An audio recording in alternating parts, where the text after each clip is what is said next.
Hey everybody, this is Alex at Ballade Sports. What we're doing today is we're doing a clutch job, but not just any clutch job.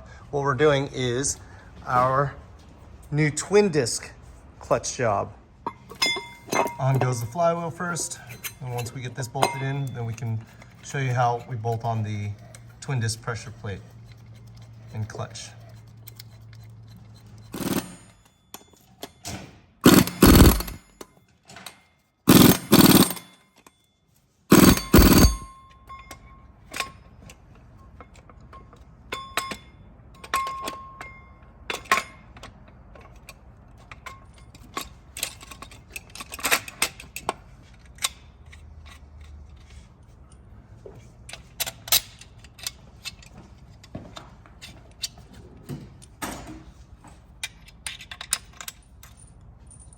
With this clutch, we replaced the original hardware for the pressure plate with Allen hardware because the bolts are a lot longer for this twin disc.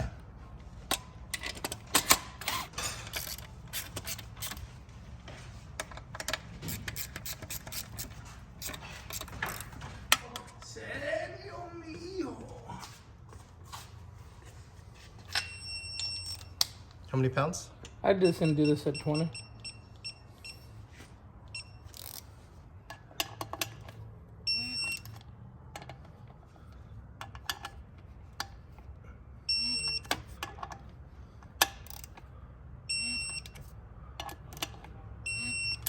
All right.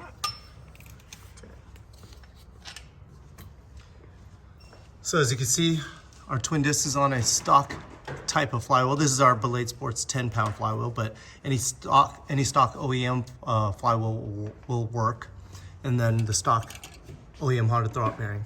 This right here is our input shaft. This is actually the input shaft of, this is what we use as our clutch alignment tool. This is what we took off of a transmission, like a bad transmission. Our guy cut it off, so that way you use it as a better clutch alignment tool than the plastic one that you always get when you get clutch kits. So this one ends up being a lot better for us to put the transmission back on. The grease we use is the Honda Urea grease. You can buy it from Honda. There. Oh, we're changing the sleeve. I think that's fine. Yeah, a lot of times you might want to change the release bearing sleeve because it gets marred up, and that's where you get that weird pedal feeling. But this one looks pretty good. But this is what you want to change when that happens. The bearing's gonna ride, so. Don't forget the throw bearing. Well, this touches throw bearing. You do one or the other. You don't have to do both. On the outside of the fork is. It doesn't move. Right here? Yeah, it doesn't move. You don't need to put it. It's on the fork too already though. For the pivot? Yeah. No, not for the pivot, but for the fork right here. It doesn't move. Really? This stays. This doesn't spin. I know, you don't need to do it there. Because look, the fork's keyed so this bearing can't spin. It just holds right here and then the whole bearing spins. So you never, I always thought we used grease right there. I always did, shit. You can put a little bit on the lip, but that's about all you really need. Can you please do so? On the lip? It's on here. Alrighty. That's just gonna go to one spot and stop. All right.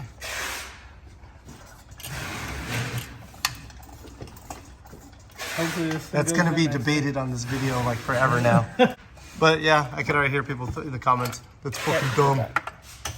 What's that? Yeah, there you go. Go up. Go up? Yeah. Yep. Okay. All right there. Oh, yeah. Look at how easy that went on. That's the difference when you use an input shaft as your clutch alignment tool versus that little cheesy plastic one. So now that we finished the clutch job, I'm gonna take this thing for a test drive. I'm gonna try to show you the best I can on how the pedal feels. It feels so much like stock. So this is gonna be the one twin disc clutch that you can get that's gonna feel just like stock. I know you can't really see how much pressure I'm putting on my foot, but I can tell you right now, this feels very, very close to stock. I'm gonna to try to give you guys an idea of the engagement. So I'm on a little bit of a slope right now.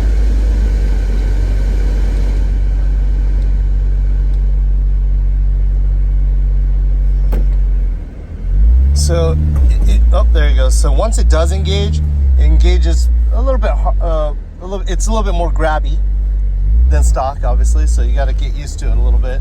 But once it does engage, it's on there. So the bite is nice and smooth. So we don't hear any chatter, but you definitely have to get used to the engagement point. Oh, okay. I'm trying to get used to this myself right now.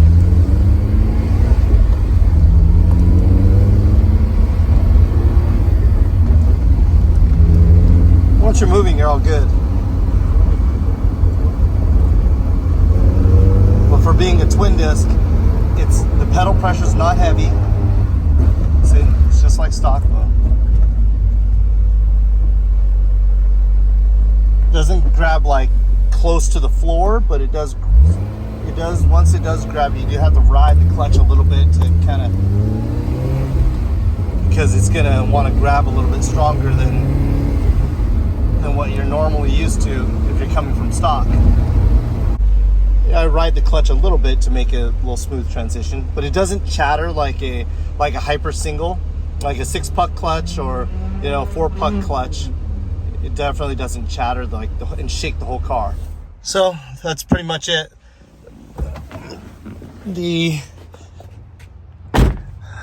I guess the next question a lot of people might have is, where is this stuff made? Where is our parts made? Yes, we do have parts made overseas. Yes, we do have parts that are made in the United States. So this one is made in the United States by a very prestigious clutch manufacturer. I'm not allowed to disclose because of the fact that they asked for anonymity, but because it is private labeled to Ballade Sports. The parameters of this clutch was based on what I had determined from the manufacturer. I said I don't want to use a aftermarket throwout bearing, and I don't want to use an aftermarket flywheel. This is something that I don't think anybody has done before, to see if we can get a clutch that would be able to handle more horsepower and still feel like stock. With that being said, thank you very much. Thanks for watching our video.